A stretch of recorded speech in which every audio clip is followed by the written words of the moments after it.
बसून घ्या. आजच्या कार्यक्रमाकडे जाऊया. थोडं तुम्ही अप्रत्यक्ष ऐकलेलं आहे.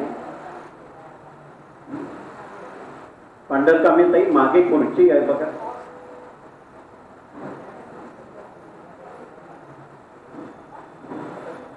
एक तर उशिरा यायचं नाही, उशिरा आलं तर गपगुमान बसायचं. हा, कारण आपल्या कार्यक्रमाचा वेळ फार महत्वाचा आहे आणि असं कटू बोलणं फक्त मीच करू शकतो, इतर कोणी नाही. आजच्या कार्यक्रमाचं महत्वाचं म्हणजे शरद अग्निहोत्री मला म्हणाले मगाशी सांगितल्याप्रमाणे की खानोलकर आपण सगळ्यांना ऑर्केस्ट्रा या फॉर्ममध्ये का घेऊया नको. आत्तापर्यंत आम्ही 7-8 ठिकाणी ऑर्केस्ट्रा केले आहे आणि जिथून जिथून आम्हाला बिदागी मिळाली आहे ती सगळी संस्थेला गेलेली आहे. आम्ही सावित्रीबाई फुलेला जो ऑर्केस्ट्रा केला त्याला 1000 सिनियर सिटीजन प्रेझेंट होते आणि अख्खा 3 तासाचा कार्यक्रम कोणी केला तर तो दिलासा विरंगुळा केंद्राने केला. त्याला मी रोटरीत असल्यामुळे आणि तिकडे पदाधिकारी असल्यामुळे तिकडून पण माझ्याकडे जबाबदारी होती.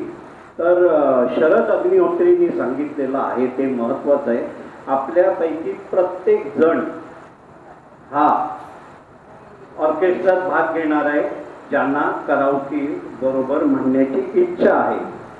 मला 1-2 मेसेज आले की कराओकेवर आजपर्यंत म्हटलं नाही. म्हटलं तुम्ही सुरात तालाला चांगले आहात, प्रयत्न करा.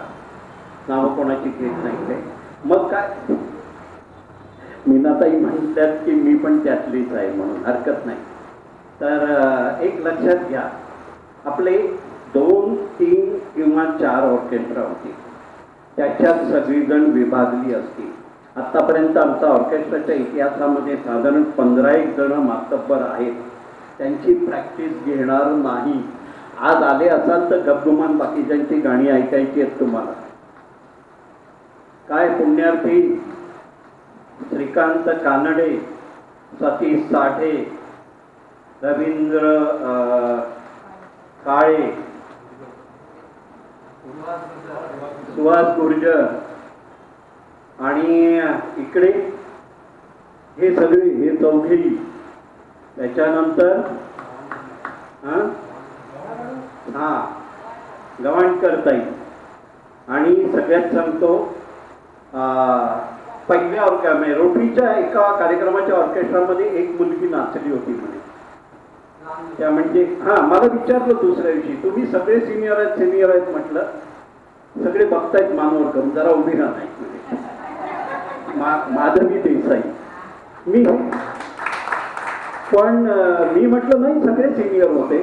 तर मला म्हणत नाही ती डान्स केला ती मुलगी. तर म्हटलं ती आहे तेव्हा 70 वर्षाची होते. अरे चुकून वय सांगितलं, वय सांगायचं नसतं. तर आपण आजच्या कार्यक्रमाला सुरुवात करूया. आज आपल्याकडे आतापर्यंत 28 जणांची आलेली आहे. गाणी प्रत्येकाने कळवलेली आहे. तर ती कशी करायची आणि आजचं हे कसं असेल, फक्त अगोदरचे जे मातब्बर आहेत गाणारे त्यांना आज चान्स मिळणार नाही. सर्वांना नमस्कार.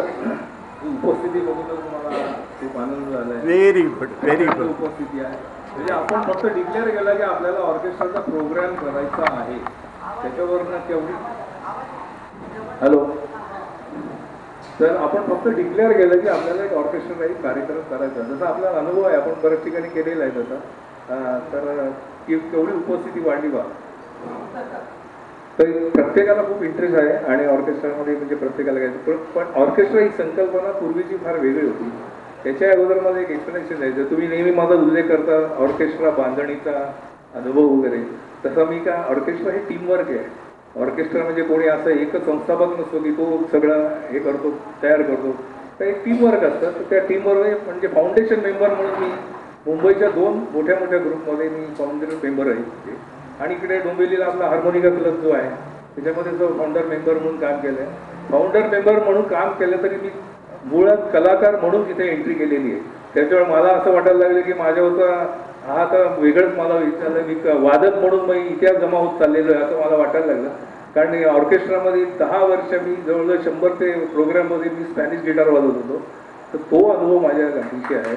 ज्यावेळी आपण ऑर्केस्ट्रा म्हटलं म्हणजे आपल्याला गाणं कसं म्हणायचं किंवा वाजवणारे कसं वाद्य वाजवायचं याचं अगदी चिरफाड केली जाते. आणि ती खरी रिहर्सल असते, त्यामुळे आपल्याला हे काही शक्य नाही आहे.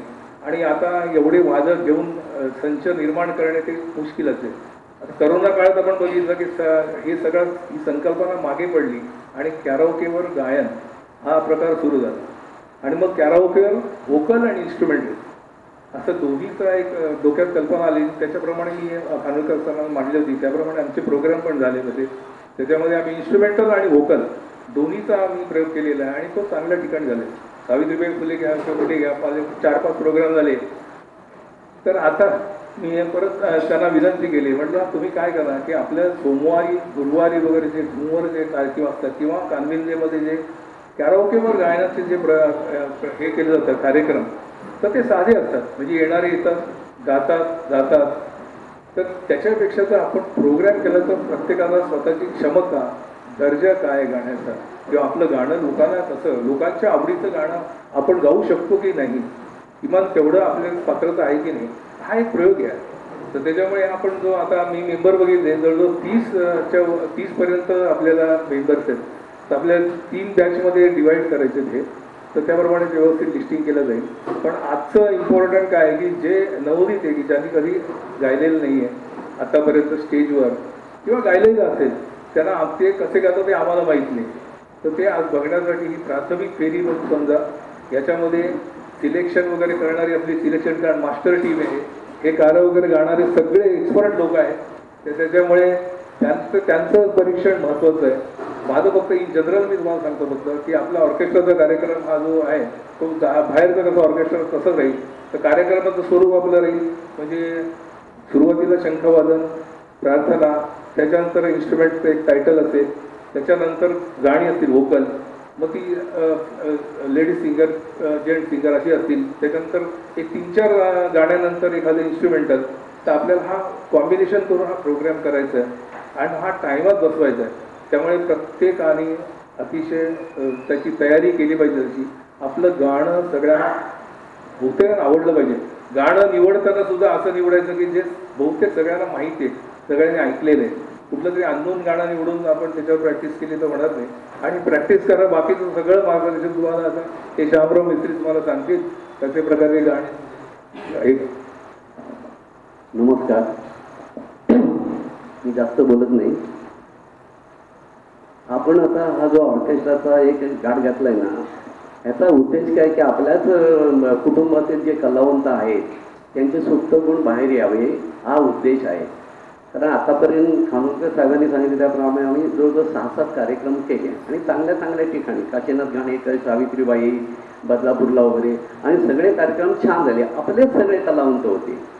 आता एक महत्त्वाची बाब मी सांगतोय की एरवी आपण गातो ना त्यावेळेला आपण सगळ्यांचं कौतुक करतो, आपण कोणाला दुखवत नाही. पण आज आपल्याला अशी गाणी निवडायची आहेत आणि अशा पद्धतीने गायची आहेत की ते 4 लोकांना आवडली पाहिजे. कारण तिकडे जो थिएटरमध्ये मॉब असेल तो आपल्यापैकी कमी असेल, पण बाहेरचे लोक जास्त असतील. त्यामुळे जसं बाहेरच्या ठिकाणी ऑर्केस्ट्रा होतो त्या पद्धतीचा ऑर्केस्ट्रा हा होणार आहे. तर प्रत्येकाने एक लक्षात ठेवायचं की एरवी इथे विशारद पण भरपूर जण आहेत, पण आपल्याला कराओके गायचं म्हटल्यानंतर कराओके हा ट्रॅक असा असतो की हा ट्रॅक तुमच्यासाठी थांबत नाही. आपण जे म्हणणार ना त्याप्रमाणे ते ट्रॅकप्रमाणेच आपल्याला गावं लागेल.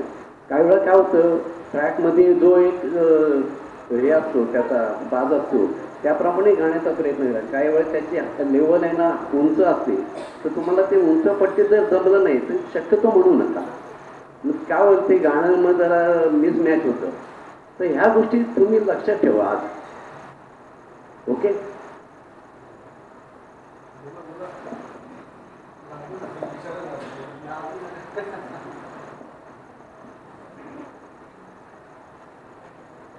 कराओकेवर गाताना हे 2 महारथी आहेत आपल्याकडे कराओकेवर कायम गाणारे, त्यांच्याकडनं आपण मार्गदर्शन घेणारच आहोत. पण कराओकेवर गाताना ज्या वेळेला आपण समोर स्क्रीन ठेवतो आणि त्याच्यावर शब्द बघतो तर त्या फक्त शब्दाकडे लक्ष देऊन चालत नाही. त्या शब्दाकडे जर आपण लक्ष दिलं तर तालामध्ये सुरामध्ये जायची शक्यता असते. तर पहिल्यांदा तुमचं गाणं ताला सुराला व्यवस्थित पाहिजे ताल तुमचा व्यवस्थित पाहिजे तरच तुम्ही त्या इन्स्ट्रुमेंटच्या बरोबर करावं की त्या म्युझिक बरोबर गाऊ शकता.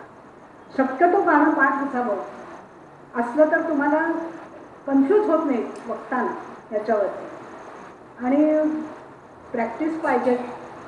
ठाकर सांगतात त्याच्याप्रमाणे आम्ही एक एक गाणं 100 वेळा म्हणतो असं ते सांगतात. तर प्रॅक्टिस पाहिजे आणि तालासुराला आणि ह्याला पक्क पाहिजे हे. आणि एकच आहे की बाबा ह्याच्यामध्ये जर तुम्हाला कोणी त्रुटी सांगितल्या तर वाईट वाटून घेऊ नका. कारण आपलं गळिंगळाचा एक हे आहे की बाबा दोष काढायचे नाही.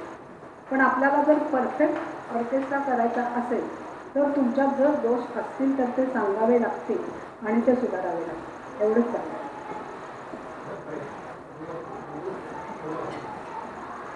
सगळ्यांना नमस्कार. एक 2-3 गोष्टी सांगतो. गाणं 100 वेळा इकडे कोणाला शक्य नाही आहे, त्यामुळे तो विचार करू नये. पण पुष्कळ वेळा ते गाणं एखादं गाणं तयार करायचं असेल तर बऱ्याच वेळा ऐकणं खूप गरजेचं आहे. आणखी नुसतं ऐकणं वेगळं आणि त्या गाण्यातले बारकावे आत्मसात करायला आले पाहिजे. कधी कधी 4-5 वेळा ऐकून सुद्धा गाणं व्यवस्थित बसवता येतं. त्यासाठी 25 वेळा 100 वेळा गाणं ऐकायची गरज नसते. पण अगदी मी म्हणतो एक एक शब्द सुद्धा तुमचा नीटपणे उच्चारला गेला पाहिजे.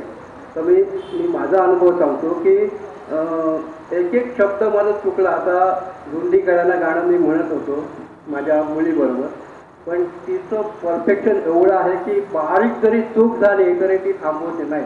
बाबा नीट नाही म्हणत आहे तुम्ही. धुंदी करायला धुंदी फुलांना शब्दरूप आले आले या शब्दावरती मला भयंकर सतावलं. ते तुम्ही नीट म्हणा. तो शब्द त्याने घोटवून घेतला. आता ते एकेका शब्दावरती तुम्ही ते जोर दिला पाहिजे. एक गोष्ट म्हणजे तो नीट व्यवस्थित कसा झाला पाहिजे. केव्हा तरी पहाटे उलटून रात्र गेली ते तो शब्द एक व्यवस्थित बसला पाहिजे. दुसरी गोष्ट गाणं पाठ पाहिजे. मी सांगितलंच होतं पाठ असेल गाणं तर तुमचं लक्ष इकडे तिकडे विचलित होत नाही.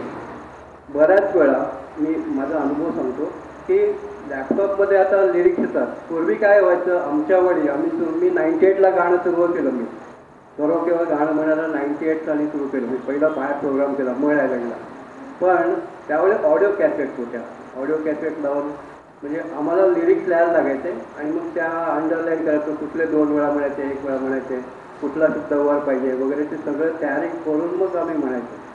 आता गाण्यामध्ये नुसतं गाणं पाठ नको म्हणजे त्याचे शब्द पाठ नको.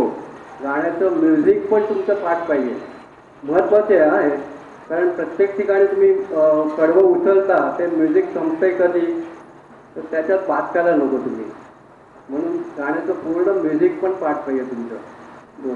तिसरं म्हणजे काही शब्द हे तिसरं शेवटचं सांगतो मी. काही शब्द तुमचे व्यवस्थितच आले पाहिजे. व्यवस्थितच मी हायलाईट करतोय. आता बरेच जण म्हणतात आता इकडे नाहीत बरे पण लौट गया चुकीचा शब्द आहे. लौट गया तुझं लव नाही म्हणायचं. मै शायर चुकीचं आहे. मै शायर मै आणि मै याच्यामध्ये फरक तुम्ही जाणून घ्या. 2 शब्द. ज शब्द तुम्ही व्यवस्थित उच्चारला पाहिजे. ज जिंदगी हे पण ज वापरायला पाहिजे. जहाजातला ज काही शब्द याच्यात कसे पाहिजेत. हे जिंदगी कसा तसं पाहिजे ते शब्द. तर हे तुझे तिकडे हिंदीमध्ये झे येतं ज नाही येते. मुझे कितना प्यार है तुमसे तर मुझे कितना नाही म्हणायचं म्हणजे चूक होतं ते. त्यामुळे ते उच्चारण तुमचं खूप चांगलं पाहिजे व्यवस्थित पाहिजे. त्यासाठी तुम्ही ते गाणं ऐका. 25 वेळा गाणं ऐकायचा उद्देश तो नाही आहे की ते गाणं पाठ होणं. ते शब्द व्यवस्थित बसले पाहिजे तुमचे. त्यासाठी तुम्ही जरा प्रयत्न करा. आणि सुरात तर पाहिजे तालात तर पाहिजे. मुख्य त्याचं कराओकेचा उद्देश आहे तालात नसणं. ताल चुकला तर त्या कराओके गाण्याला काही अर्थ नसतो. ते शेवटपर्यंत चुकत जातं आणि मग ते अगदी बेसूर वाटतं गाणं. तर यांनी सांगितलं त्याप्रमाणे ताल सुरात पाहिजेच गाणं. तुमचा आवाज थोडा इकडे तिकडे आता काय करणार आहे याच्यामध्ये. मला कुठे मी कमी पडते मला माहिती आहे. माझ्या उच्चारामध्ये मी स्पष्ट नाही आहे. तोंडात दात नसल्यामुळे उच्चारात स्पष्ट नाही. पण मी पूर्वी त्याच्यावरती खूप प्रयत्न केले होते. मग हल्ली 7-8 वर्ष माझ्या उच्चारामध्ये पण त्याच्यावरती कॉन्सन्ट्रेट केलं पाहिजे. तुमचे कमी काय आहे ते पण तुम्ही ओळखली पाहिजे. का सांगते मी हे की एखादं हाय पिच गाणं तुम्ही निवडाल अजीब दा आणि तुम्हाला ते जमत नाही वरती म्हणाला तर तो त्रास होतो. ते गाणं तुम्ही सिलेक्ट करू नका. अशी तुम्ही गाणी सिलेक्ट करा की ती व्यवस्थित तुम्हाला म्हणता येतील. ठीक आहे, धन्यवाद. शब्दांचे उच्चार पण गाण्यामध्ये खूप महत्त्वाचे आहेत. ऱ्हस्व दीर्घचा उच्चार बऱ्याच वेळेला ओळीचा शेवटचा शब्द खाल्ला जातो, तर त्याचा कुठं कसा शब्दाचा उच्चार ऱ्हस्व दीर्घाचा काय कसा करायचा आहे ते सगळं व्यवस्थित ऐकून गाणं म्हणायचं. एक उदाहरण देतो मी छोटंसं की कानडा राजा पंढरीचं आपण गाणं ऐकतोय. आता मी म्हणता चुकीचं म्हटलं, कानडा राजा नाही म्हणायचे.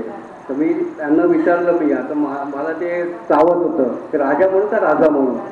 मग मी त्या मुख्य जे मूळ आहेत ते संगीतकार वगैरे त्यांच्यापर्यंत मी अप्रोच झालं. त्यांनी सांगितलं नाही, ग्रामीण भाषेमध्ये राजाच लिहिलं म्हटलं पाहिजे तुम्ही. राजा पंढरीचा हेच योग्य आहे, तुम्ही राजा म्हणू नका. म्हटलं ना, आपल्यामध्ये राजा शब्द वापरतो आपण, नाही तुम्ही राजाच म्हणा. या छोट्या छोट्या गोष्टी आहेत तुम्हाला सांगायला म्हणून.